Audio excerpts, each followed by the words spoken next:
Whiskey Jason here, whiskey from the viewpoint of an American over here in Germany, tasting today Uncle Nearest whiskey together with Victoria Edie Butler, Master Blender at Uncle Nearest Premium Whiskey. Excellent, excellent. It's great to have you here. What a privilege to have you here on the stream to help us relaunch this product over here in Germany. Uncle Nearest has a great story. We're going to talk about that, and they make a great product as well. So I'm going to say hello to a couple people here. We have, for example, Bavarian Redneck Whiskey. That's Chris. He says hi. And Hello, Ash Whiskey Chris. is also there. She says hi as well. And we have Whiskey and Joy is there, and Bourbon fan Frank says hello. And we have a couple of other people up here. We have Stefan from Dramtastic is actually watching and saying hi. Slanchevas, that's Andrea, says hello. We have a Whiskey Wandlaufen, which means running through the forest, cross country is there. Klaus is there, and we have a couple other people actually saying hi to everyone here. So that's very, very good to see all you in here. Hello to everyone. I'm thrilled to be here. Anik says she loves your whiskey. All right. Excellent. So that's very, very good. So everyone, we have to do it in English this evening. So Victoria's not that fluent in German, I don't think. No, not at all. Not at all. That's all right. Very, very good. So tell us a little bit about Uncle Nearest. What makes Uncle Nearest so special, and how did you become the fifth generation master blender for Uncle Nearest? So go for it. Nearest Green is my great grandfather, and our whiskey honors his legacy. And so when I retired from the federal government after working about 31 years in law enforcement, our CEO and founder, Fawn Weaver, asked me to join the team. And quite naturally, I said yes. I could not pass up the opportunity to continue my great-grandfather's legacy. And so I did. And about 60 days into being on the team, she asked me to blend our first batch of 1884. And thankfully, I did that successfully. And so I blended the next couple of batches, and each one garnered awards and great success with our whiskey fam. And shortly thereafter, I was elevated to master blender, and I have blended every batch since then. Excellent. Now let's go back to the history very briefly. I actually was watching a couple of videos this week, also with you and with other people talking about Uncle Nearest. And what I had not realized originally was there was a newspaper article, I think it was the New York Times, where Fawn Weaver actually saw then the first mention for her in her life about Uncle Nearest, and she made her husband fly out to Tennessee, and she started researching. And that lady is like a dog with a bone. She didn't let go, and she's done a magnificent job of getting this project off the ground. Yes. Let's talk about her for a moment. She's a very, very entrepreneurial powerhouse of a woman, isn't she? Oh, without a doubt. Without a doubt. Fawn is the most unique and special person that I have ever known. And I've met some really, really good people in my day. And Fawn is she's just special. She's extremely intelligent, highly driven. Her love for family is unmatched, extremely generous and kind. So I've just never known anyone like her. I am 15 years her senior, and I have learned so much from this powerhouse in 3.5 years. She's special. She is special. Very, very good. And now she set up a board. I think it was all female. Is it still all female? It is still all female. Yes. We are the only major whiskey brand that has an all-female executive team. Yeah. I just love that fact as well. Very, very, very good. Well, I can tell you this. It wasn't intentional. And we didn't even realize it till someone in the press made mention of it, really. And so I thought it was intentional. My mistake there. Yeah, it wasn't intentional. She just put the best people, the people she deemed to be the best in those spots. And for us, it was all females. And not that our male family members aren't as talented, but for what we were doing then, and it still carries on, it was the females that matched up to what she was looking for. And so it just worked out that way. And we carry that banner with honor now and try to be good stewards of that. Yes, I love that. Very, very good. So we have about 50 people out there with samples and bottles that are going to watch this and are going to actually try the whiskey with us. Which one should we try first? Should we go to the original? We should start with the lowest proof, and that's the 1884 small batch. Right.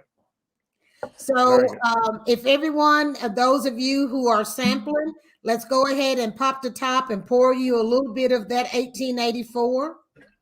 1884 is the year that Nearest Green last put whiskey in a barrel. And so we honor his retirement with 1884 on our label.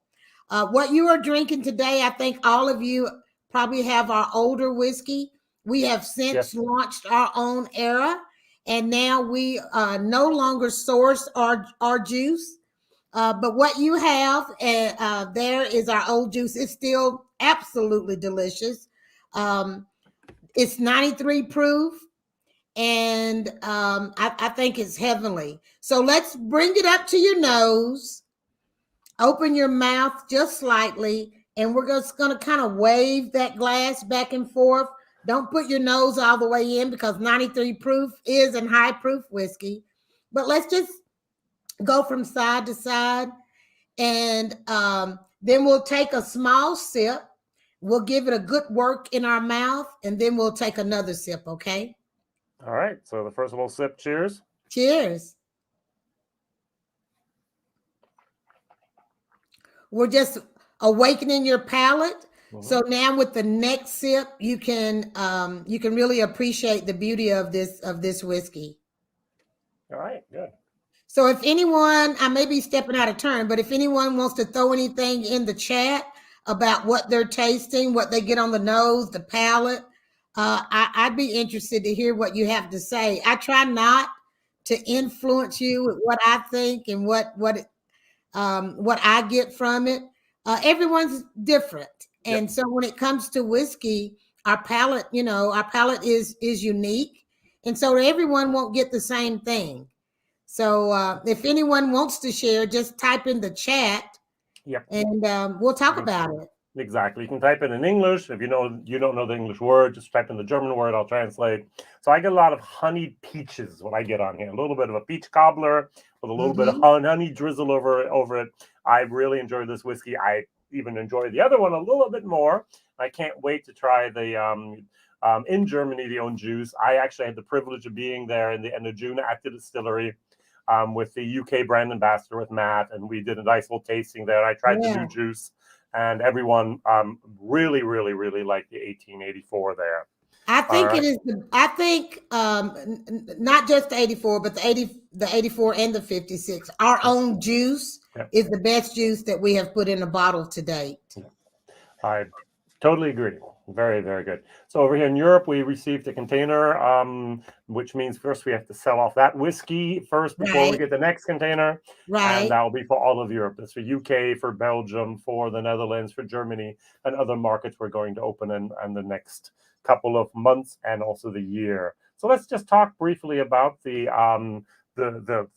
wonderful success story of Uncle Nearest in Germany. I'm sorry, in Germany. In America, Germany, we're working on it. It's the fastest growing whiskey brand in the history of American whiskey, I read. Wow. That is correct. We are the fastest growing American spirit in history. That's for whiskey or bourbon. Yeah. We are the most awarded whiskey or bourbon for 3 years run in 2019, 2020, and 2021.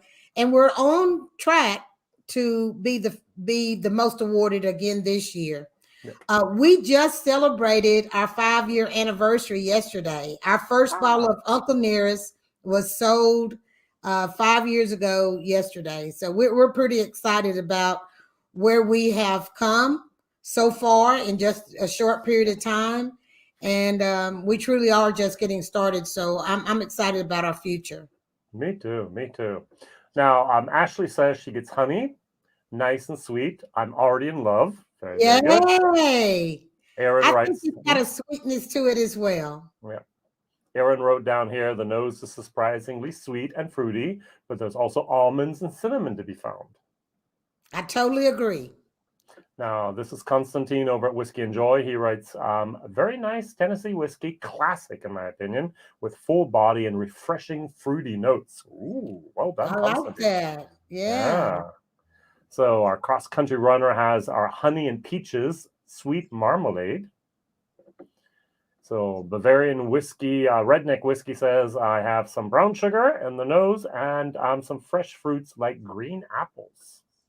Spot on. All right, our whiskey hero, that's the translation of the word Heldenia. It says, wow, lovely whiskey, very good job, like it very much. Thank you. And Anik says here, nose honeyed rosemary and some lemon peel, would love some cheese and honey with it. Anik is a food pairing expert over here. She actually works in the spirits industry, and we've done food pairing before, and every single time she's trying to create new constellations of pairings with the different whiskeys. Yeah. So, all right, cheese and honey. Yeah. Good job. Stefan Good says deal. citrus, vanilla, peanuts, and a bit of banana in the background, and herbal taste. Gotcha. All right. Expedition Whiskey writes down fresh and fruity green. Marcos goes for the caramel, honey, and a milk chocolate, translating on the go here. And the tasting is very creamy, chocolate, a little bit of almond cream, very, very nice. And the aftertaste is a little bit longer and really sticks to your palate. Excellent. Oh, yes. And cinnamon. Oh, someone forgot the cinnamon here. I love this. I love the feedback. The Everybody cinnamon. is kind of, it's meshing to be mostly the same. And I love that. But isn't it great how the different pieces, it's like a mosaic a little bit, that just some different pieces come together and they just totally complement each other. So absolutely. The cinnamon, the Absolutely. sweet oak, fantastic. Very good. And Absolutely. Valentine in Hamburg is also there. And my friend here says green apples, lemon with honey, and bubblegum sweetness. Wow. I love that. Yeah, his name would be translated smoked salmon is what his YouTube name is. I love that. I love that. So now the question that we have over here is, will this whiskey be available in Toronto, Canada? And they have the LCBO stores over in Ontario. I heard you had a deal, didn't you? Yes, yes. Now, I don't know all of the details about it, but it's my understanding that that is done. Yeah, that should be in the stores very soon. So absolutely, absolutely. I would have to verify with our chief business officer in regards to when, but yeah, that's a done deal. That's great. That's great. Oh, I'm sorry, Valentine is not in Hamburg. He's down on business down here in Düsseldorf, close to where I live. That's very, very good. All right. So what I would like to do now is just take 1 minute and show a nice little video here, and we'll go a little bit to the past, because this brand has I just love I like the whiskey, but I love the story here. Thank All you. right. So let's go over here and do this full screen here for us. What happens when everything we know about something changes? I tell people all the time, this is the best American story you never heard. We're out hitting the pavement, talking to restaurants, talking to bars. I don't think of myself as a whiskey salesperson. I want you to know his name. Drink by drink, we're bringing this story to light. When we have to step back through the pages of history. It's so much more than whiskey. It's so much more than a brand. It's a movement. When we have to make amends and pay respect. We're honoring the greatest whiskey maker the world never knew. And it's beautiful. And give credit where credit is due. Uncle Nearest is the godfather of Tennessee whiskey, and the world needs to know it. What happens? We do it. Uncle Nearest, it's more than whiskey. All right. Indeed, more than whiskey. It is definitely more than whiskey. And that is one of the hashtags that we use, and we live by that, because it truly is, it is more than whiskey. It is history, it is family, it is you, it is me. And we live by that, and we are extremely excited about where we're going. Yeah. Very good. So Anik says the palate is so smooth, lovely, milk chocolate, nuts, honey, a little bit like a tobamor, Yeah. Toblerone, yeah, from Switzerland. Very, very nice. Excellent. The trailer was awesome. When will the movie be out? There's actually a 10-minute longer video as well. It You can go is. to the website here. I'll share the other little screen very, very briefly, which is your website. So we can actually take a look at that. And you see a lot of the different awards you've won there. But if you go down here, you can actually have the 10-minute video here, which is a fabulous, fabulous thing. But I have you instead. And so you get to tell the story a little bit here of who was Uncle Nearest and what's the connection with him teaching someone how to make whiskey way back when.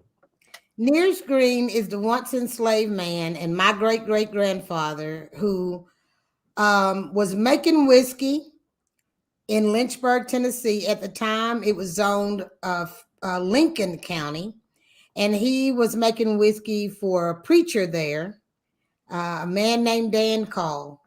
And Dan Call, true enough, was a preacher, but he was also selling whiskey. And my great-great-grandfather, Nearest Green, is the man who was making the whiskey for him. When a young white boy came to the farm some years later, he was obviously a curious lad because he came there as a chore boy. But as time went on, he was curious about what was going on in the distance from the house. And that is where Nearest Green was making whiskey. And finally, Dan Call relented and took him to meet Nearest Green. And he introduced Nearest as the best whiskey maker around. And Nearest takes this young white boy under his wing, teaches him everything he knows about distilling whiskey. In addition, he becomes his mentor in life. They build and nurture this unheard of friendship that lasts until their deaths. And when Dan Call was ready to sell his distillery and get out of the whiskey business, I think he was like a pastor, Dan Call, wasn't he? His wife in the church kind of said either this or that. He was a preacher. He sure was. And when he got out of the business, by then, this young white boy had already been had stepped into the role of a salesman, and Nearest Green had taught him everything he knew about the whiskey. And he bought the distillery and named it after himself. And he asked his good friend and mentor to stay on with him. And Nearest did. And he became the first known African-American master distiller under the Jack Daniel brand. He and Jack had this beautiful friendship that lasted until their death. And it was a beautiful thing. Our families still are friends to this day. I think their friendship, their relationship set the stage for relationships in the tiny little town of Lynchburg during the time when others were dealing with race relations and all that ugliness that was going on in our country and still has some are enduring today. That didn't happen in Lynchburg. I grew up there and I know firsthand that it didn't happen. So, and I think the relationship that Jack and Nearest had all those years ago set the stage for that. I totally agree. And not just Nathan Green worked there, but his son and his grandsons actually worked then for that distillery. I think also even the fourth generation was involved in some other areas, and now you're also involved with whiskey as well. Absolutely. Which makes it the fifth so there generation. has never been any Jack Daniel product made without a Green on property. See, all these years later, more than 160 plus years later, there's never been any Jack Daniel made without a Green on property. So our lineage runs deep when it comes to making whiskey. Now, after I was at your distillery, that was a Sunday afternoon, I got in the car, I drove to Lynchburg, did the Jack Daniel's tour, went there. The first thing I saw, I walked in and the left-hand side, a whole wall dedicated to Uncle Nearest Green. And Yeah. I was just totally in shock that it wasn't even just a little bit. During the tour, our tour guide started talking about this wonderful friendship between these two families. And it's just like, wait, they don't have any investment whatsoever in your company now, do they? And the Uncle Nearest. And they still talk about this story. They still have this heritage involved there. Now, it hasn't always been that way. I think Faye once said it was somehow overlooked for a few decades, let's say that, in the storytelling. But now they totally embrace it and talk about it with a great deal of great much of dearness there. That's great. Yes, that is correct. That is correct. So Anik says here once again a proof that spirits and spirituality belong together. I agree. Yeah, I agree. Very good. Mr. Schmidt is there. Thank you very much for being there. Valentine's a little bit behind us, but he says his first impression of the small batch very much on the fruity side. Loads of banana, slightly bitter, maybe the tonka beans, lively, some youthfulness. So very, very good. And Stacy says here, love to hear from women in whiskey industry. Thanks, Jason, for putting this together. Thanks, Stacy, for watching. And once again, thank you, and Victoria, for spending some time with us here over and relaunching the brand here in Germany.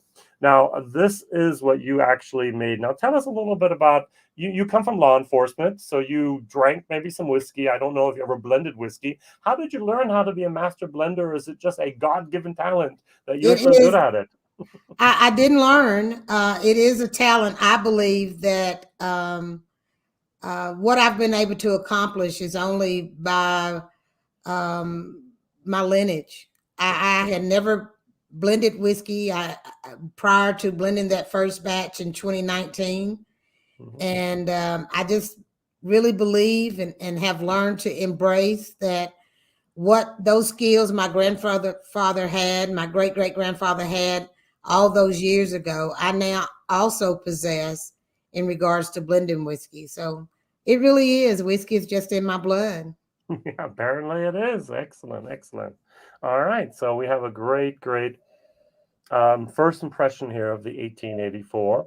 Now, the year was the last year. Let's drink some 1856. Let's move over to the 1856. So 1856 is the year that Nearest Green helped perfect the Lincoln County process. That is the process of filtering whiskey through sugar maple charcoal, the process that sets Tennessee whiskey apart from any other spirit. In 2013, the governor of Tennessee signed into law any whiskey designed to be Tennessee whiskey must adhere to all the qualifications for bourbon. Plus, it has to be made in Tennessee, and it has to undergo the Lincoln County process. So for us, and I hope you too, that makes Nearest Green the godfather of Tennessee whiskey. Without his perfection of that Lincoln County process, we would be just another Tennessee spirit, or wouldn't even be labeled Tennessee spirit. Yeah. It might just be a Tennessee bourbon or just a bourbon or something like that. So, but that special Tennessee whiskey labeling is so important. May I digress for one little point here? A few people commented on that before. They comment in German, but let's just do it in English. Okay. Talking about the Uncle Nearest. The question was if we can just kind of is that still something we can use today? Is it contemporary? We had in school the problem with the word Uncle Tom, that it was a little less than honorable to use that term. It is not when it comes to Uncle Nearest. Nathan was his given name, his slave name. And so all of his family and friends referred to him as Uncle Nearest. And so we opt to do the same because it is a term of endearment, whereas Nathan is not so much. Exactly. We have to think about that now, don't we? Absolutely. Yes. Okay. Very, very good. Thank you very much. That was an important factor that I wanted to also mention here. Yeah. All right. Very good. So the 1856. 1856. It is. You look at the color. It's a little bit more. It's darker. It has a little. Yeah. It's been in the barrel much longer. That is an 8 to 14-year-old whiskey. I think that it sips more like a 14, but there is some 8 blended with it. That 1884 that you tasted was a 7-year-old whiskey. So it stays in the barrel longer. Hold your bottle up again and you'll see the difference in the color. Yes. So the 56 is the darker amber. Which I like a little bit. 1884 is much lighter because it's not been in the barrel as long. Yes. So if you'll go ahead and raise your glass and let's take a sip of that 1856. Your palate is already awake, so you don't have to awaken your palate again. Yeah. So let's just drink some whiskey. All right. Anik says on the nose she gets brown sugar. Yes. Caramelized in butter, which I totally agree here, and put over some pancakes sprinkled with some roasted hazelnuts. I would agree. That sounds that girl's got it right, doesn't she? Sounds wonderful. I just love the smell of this one. This is really nice. Now, so I will say on this one, on the finish, I think it is much longer than on the 1884, but it's not pungent. It is very strong and long, but it doesn't have a pungent burn to it. It's delightful. So we are at 50% here. Stacy says this is one of her favorites. And our bourbon redneck says here, slightly burned, but sweet popcorn with some nuts there. All right, good. This is my favorite. I really enjoy this. So,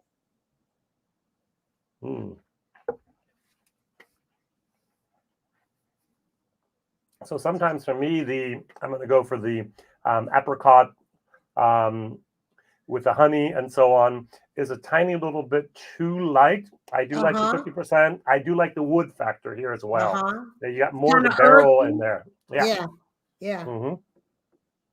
So look, our Bernie Gator here from Whiskey Travels is here. He says just dropped in. He lived in Boston for quite a few years, so he has American relatives as well. So good to see you there.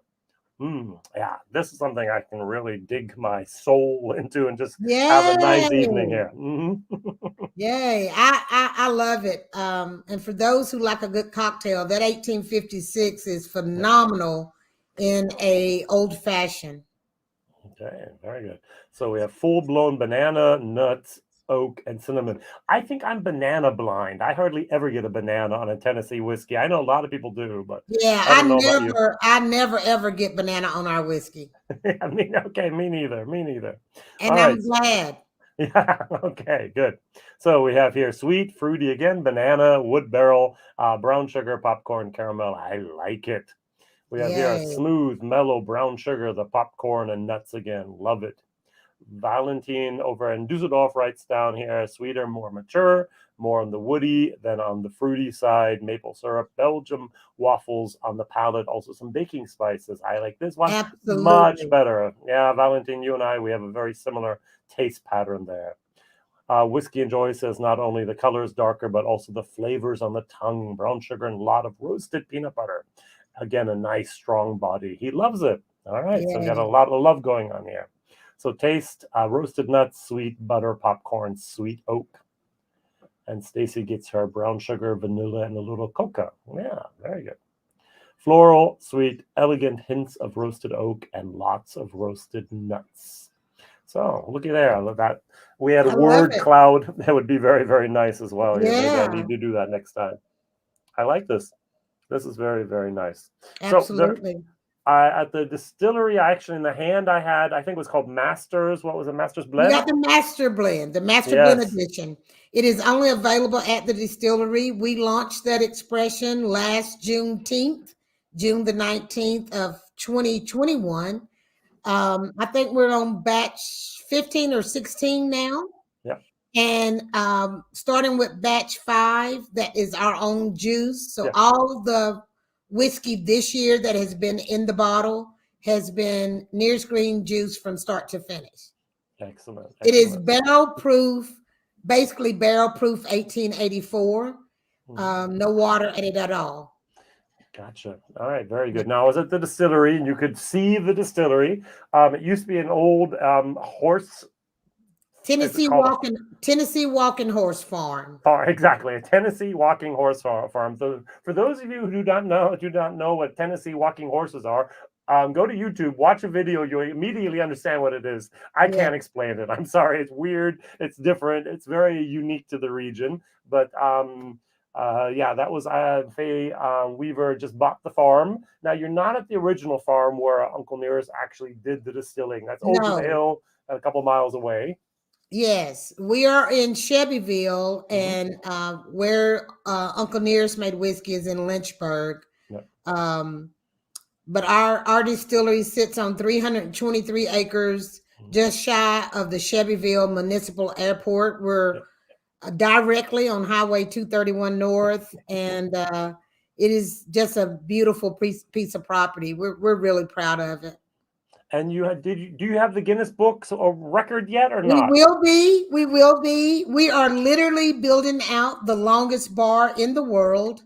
And in just a few weeks, the Guinness Book of World Records will be here to declare us, certify us as such. Very, very good. We also have the country's first non-alcoholic speakeasy on this property. It's called Philo and Frank. It is a very beautiful speakeasy, rich in history. We fill you up with the knowledge of the women's suffrage march and the women's movement to garnish women the right to vote. So it's just full of history here at the distillery. Yeah. That was very interesting. When I went on the tour, the very first thing we had to do is we had to go to the speakeasy. It's like, okay, speakeasy, yay. Wait, it's a non-alcoholic speakeasy. I was a little irritated, but it was like it was a history lesson, and then we did everything else. It was very, very, very well done. Excellent. Absolutely. Excellent. Thank you. And remembering not just the past of Uncle Nearest and his involvement with making the whiskey, but also everything else that happened there in Tennessee. And that little, was it the yellow or was it the red rose? What color rose was it? Yellow. Yellow, exactly. That yellow rose made all the difference there. Yes, it made all the difference in the world. So this distillery, this brand, it is for everyone. While you definitely have to be of drinking age to enjoy our whiskey, the history is for everyone. And we enjoy everyone from all walks of life come through our doors every Thursday through Sunday here at the distillery. And we love greeting them and sharing with them. So it's something here for everybody. Yeah. Very good. So we have some tasting notes here. So let's go back up to Welsh Toro. Very good. Welsh, good to see you. He says bananas, overripe banana is a real tell in certain rums. That and overripe pineapple. Very, very good. So we have here, so it's also a dry county. It's not a dry county, is it? No. Shelbyville is not a dry county. Yeah. Moore County, where Lynchburg is, it is dry, but not here. Now there's a fourth bottle I know you have out there. You're not just a Master's Blend. You have a 1920. We have an 1820. Oh, sorry, exactly, 1820. I was actually in Lynchburg and saw all three, and I said, "Oh, I would like to." How much does an 1820 cost? She says, "Is there a set?" I said, "How much?" She said, $600. I said, "Thank you, but no, thank you." Where were you? Who had a bottle selling for $600? Yeah, it was on the little square there. I don't remember which gift shop it was, but she had it up on a shelf, and so she wanted $600. So when we have it in stock, which is rare anymore because you can't rush the aging process. So we got to wait until it matures to at least 11 years old. But when we sell it here at the distillery, it's $149.99 plus tax. Yeah. But it's been a while, and it will likely be a while longer before we have any, just for that reason, because it's just not ready yet. Yeah. But we introduced our rye this weekend, so it won't be long before our rye will be hitting the shelves. Yeah, very good. So that was the next question. Will there be a rye from Uncle Nearest? Absolutely. All right. Very, very good. So that's very nice. Ash says, I love the finish. No bitterness whatsoever. Just spice and some sweetness. Warmth. Love it. Very, very good. Marco says it's a little bit of caramelized marshmallows.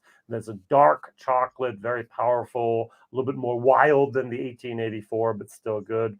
Our whiskey hero says here, thank you, Jason, for the tasting. Thank you, Victoria, for the fantastic whiskey. It's such a great experience.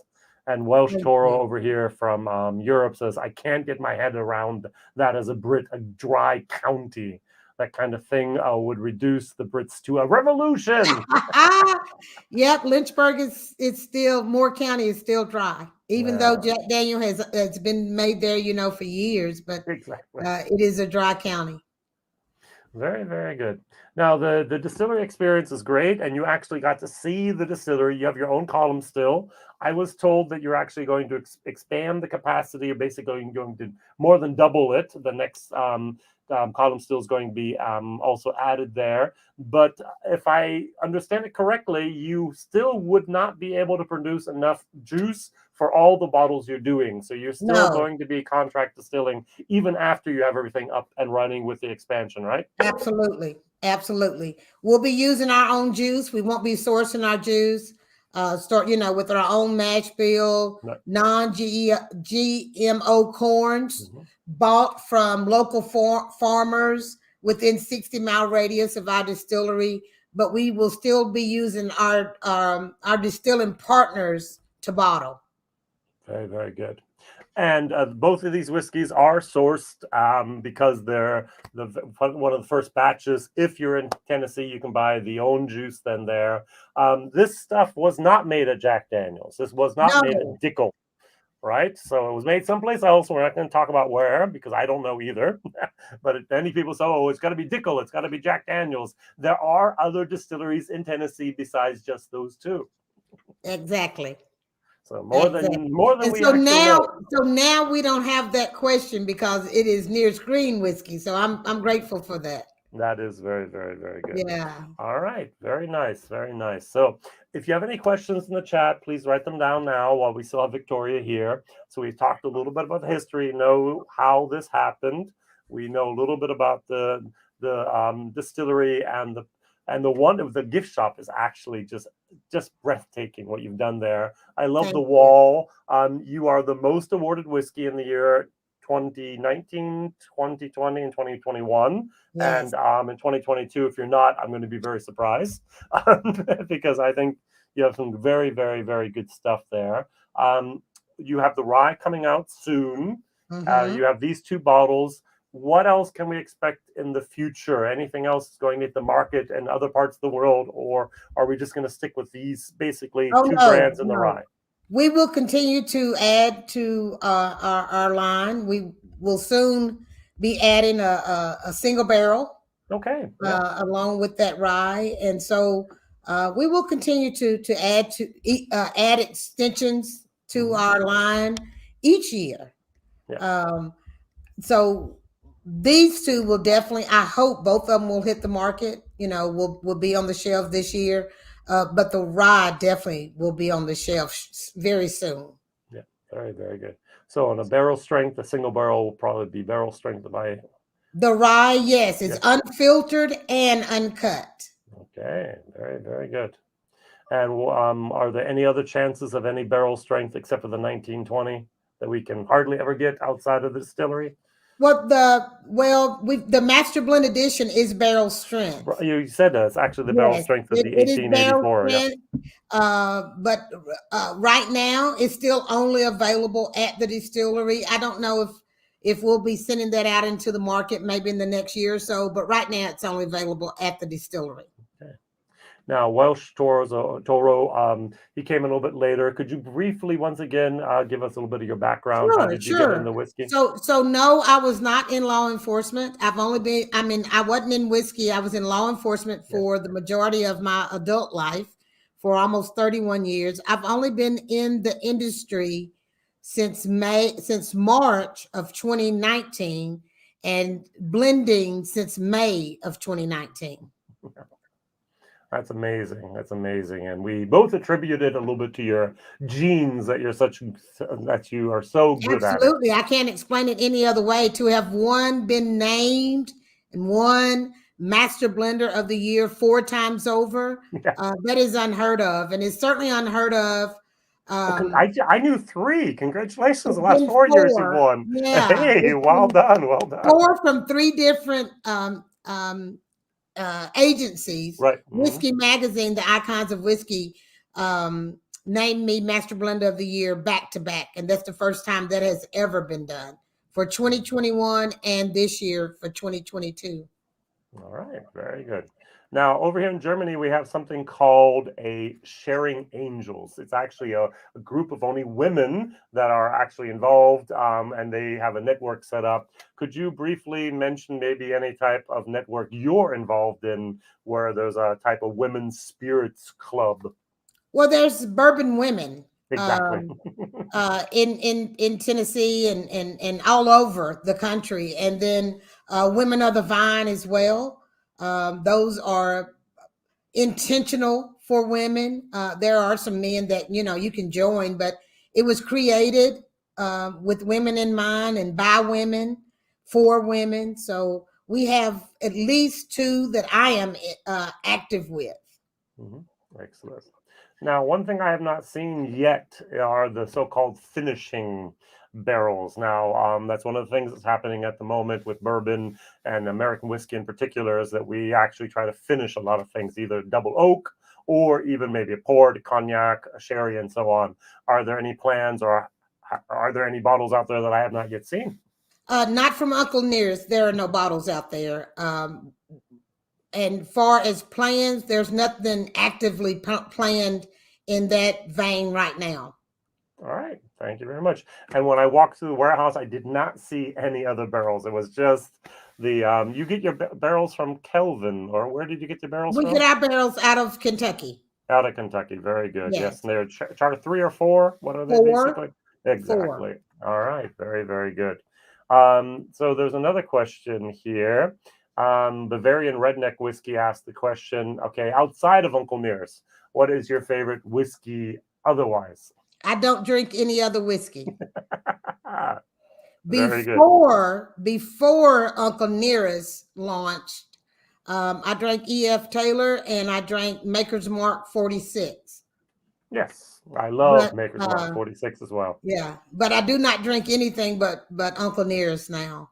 Okay, look, Welsh says, I'm impressive. Congratulations. Very interested in the brand. Now, let's go back briefly to this expansion. You got into all 50 states in the United States. You're in various countries around the world. 12. Exactly. It's amazing. How in all the world did you manage to do that? I know other brands that are 20 years old and still not in all 50 states, let alone around the world. Really hard work.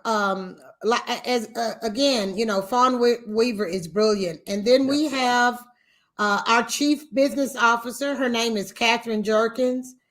She's just one hell of a businesswoman. And so the two of those masterminds together, along with being diligent and working long hours and being totally dedicated, that's what made it happen. I know that it probably, for some, it may look easy because we've done so much in such a short period of time. And we love what we're doing. So it looks easy, but we work really hard. And those ladies in the very beginning worked extremely hard. And so we just haven't let up. We have barely scratched the surface of what we're going to do. And to have made that jump into all 50 states and 12 countries in such a short period of time, that just energizes us to do more. Yeah, very, very, very good. Now, Whiskey and Joy says here, the 1884 seems to be the better whiskey for hot days like right now. We just mentioned we're in the 90s over here, and most of us don't have air conditioning in our homes, but the 1856 is definitely the fuller, deeper, broader whiskey. Also, here's the question. I like them both in their own way. They have a wonderful Tennessee whiskey character there. So I have to get rid of something real quick. So very, very good. We got a little bit of spam going on there. So sorry about that. Oh, that's okay. So, no, exactly. All right. Very, very nice. So yeah, thank you so much. It's just I really appreciate the opportunity to have joined you this afternoon. Always a joy to share the story and to raise a glass of whiskey.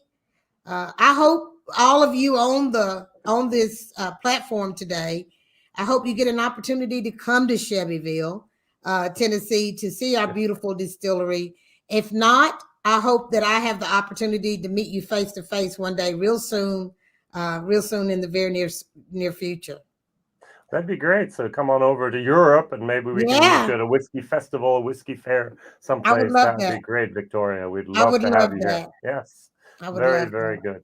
So the European brand ambassador, Matt, will be at the Bottle Market in Bremen with me. And he'll actually be there with the brand. And if you want to try this, contact me just at whiskeyjason at gmail.com. I can send you samples, and many different stores have this also already on their shelves. One of our premium partners we work with over here is called deinwhisky.de. Whiskey Zone, Zone.de will also be stocking this very soon. They just placed their first order, and there are a few other shops that have this as well. We can hook you up with the bottles. We can make sure you get little samples at that, or visit me at a whiskey fair. I'll be at Greiz in August, and in Hamburg by Just Whiskey at the end of August as well. Bavarian Redneck just says, thank you very much, Victoria, for your time. Thank you very much for the samples. It's 2 great whiskeys. Thank you very much there. It was a great honor to have you here with us. And Aaron says, thank you very much for the tasting. I enjoyed both of the whiskeys a lot. And there was one other little nice comment here that I wanted to show. So it was actually here. Timothy says here, Jason and Victoria, thank you both for this wonderful experience. Can't wait to see what the future holds. Hashtag Texan in Germany. Yeah. Isn't that kind of cool? That's very, cool. very good. All right. Well, thank you very much for being there. And Whiskey Jason thank here. you. Anything you want to mention at the end that I did not ask? No, I don't think so. I think you got it all. We talked about my background, the history of this beautiful brand that I have the honor to represent on a daily basis, and we talked about the brilliant Fawn Weaver, who is the head of this awesome brand, and we talked about the distillery. So I think you have covered it all. If by chance anyone has questions after we conclude today, ask Jason, shoot him a message, and he'll get it to me, and I'll get you the answer.